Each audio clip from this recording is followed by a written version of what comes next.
হযরত ইব্রাহিম আলাইহিস সালাতু ওয়াস সালাম, যিনি জীবনে বহুবার ইমানের পরীক্ষা দিয়েছেন। মুফাসসিরিনে কেরাম লিখেছেন যে প্রায় 10টির উপরে বড় বড় ইমানি পরীক্ষা আল্লাহ পাক ইব্রাহিম আলাইহিস সালাম থেকে নিয়েছেন। সবগুলো ইমানি পরীক্ষায় ইব্রাহিম আলাইহিস সালাম পরিপূর্ণভাবে উত্তীর্ণ হয়েছেন। সুবহানাল্লাহ।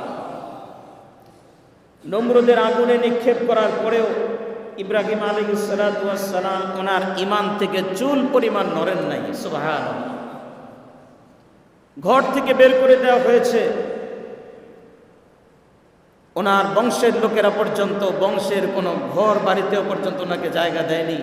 ইব্রাহিম আলাইহিস সালাম বলেছেন, আমি যে আল্লাহর জন্য ঘর থেকে বের হয়ে গেলাম, পকেটে টাকা নেই, খাবার নেই, কিছু নেই, যে আল্লাহর জন্য বের হয়ে গেলাম, সেই আল্লাহ রাব্বুল আলামিন আমাকে মৃত্যু পর্যন্ত লালন পালন করবেন, এই বিশ্বাস নিয়েই আমি ঘর থেকে বের হয়ে গেলাম।